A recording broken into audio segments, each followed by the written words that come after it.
We're now joined by Dr. Peter Woolley, founding director of the School of Public and Global Affairs at Fairleigh Dickinson University. Good to see you, my friend. Good to see you, Steve. Thanks for letting me be here. Well, it's been too long, and the school that you are involved in, this particular program at Fairleigh Dickinson, is more important now than ever. Question. And I know this sounds like a weird question, but as the graphic democracy in danger comes up, we just did an interview with Governor Murphy that you may have known about, and I asked, is democracy in danger? And hundreds of people on different social media sites saying, Adubato, we're not a democracy, we're a republic. And I'm like, yeah, I know, I get that part. But is the question, is democracy in danger, the inappropriate question because we're not a democracy? No, I think that's a perfectly appropriate question.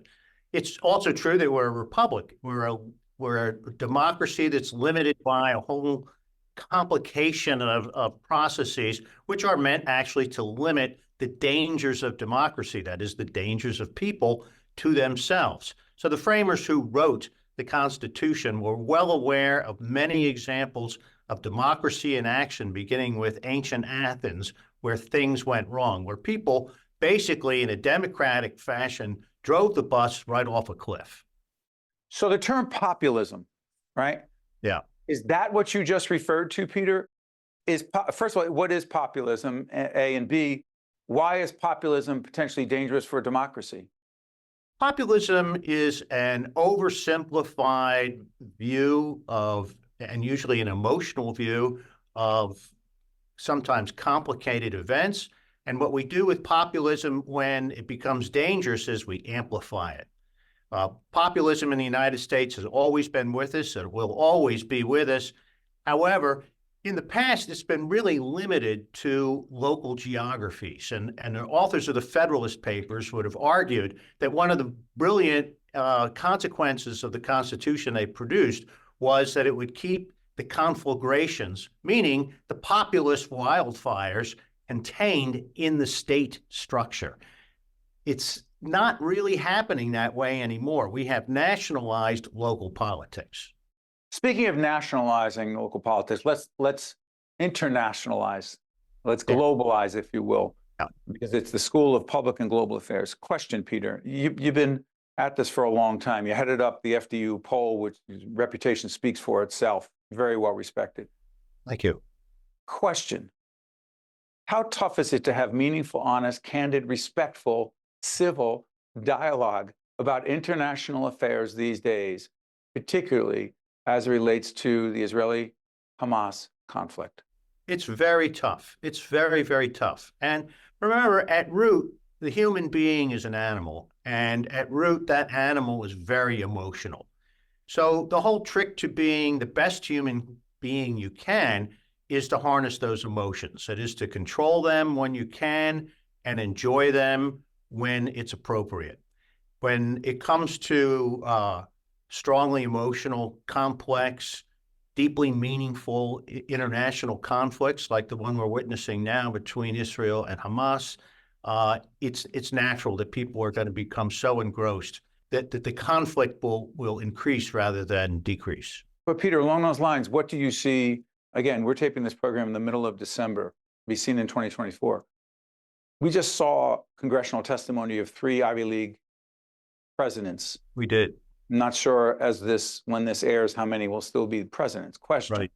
Right. What do you see as the role of higher education in providing a safe, civil, respectful platform for these discussions where people feel safe to be who they are, to say what they believe without fear of violence? Yeah, that is the role of universities, to provide that appropriate arena for debate, for argument, and for learning.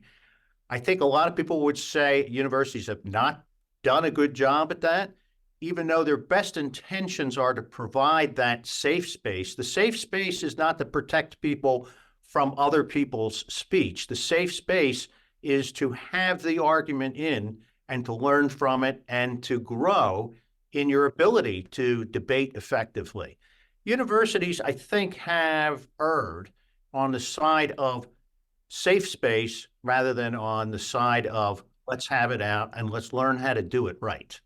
And I think when those presidents went into confronted by members of Congress, they were academics rather than speaking to some very practical political balances that needed to be addressed. You know, Peter, you've said, and I think you told our producers this, but if I'm wrong, correct me. We're talking about Donald Trump, democracy in danger. And you said, look, many people think if Trump went away, the problem would go away too. But 74 million people voted for him in 2020. That's right. It's not that whatever that is ain't going away if Donald Trump is not on the national scene. Help folks understand that and why that's important, Peter. So the conversation is often about Donald Trump as the cause of this problem. Donald Trump is the symptom of the problem. 74 million people who embrace a person who has repeatedly repudiated democratic norms, they are the problem. They are at least in part the problem. Now, that's not necessarily a new problem, but it has come to a crescendo here with the election in 2016 of a guy who said he wouldn't accept the results if he lost. That was, I'm sorry for interrupting, Peter.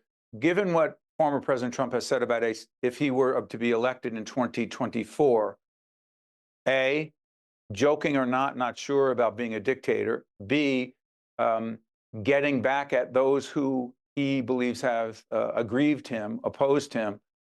What do you believe a potential second term for former President Trump would mean to our representative democracy/republic? Well, I think I would just say in general, you ain't seen nothing yet. That the retribution and the incompetence and the ideologues will spark a conflict that we haven't experienced probably since the 1960s.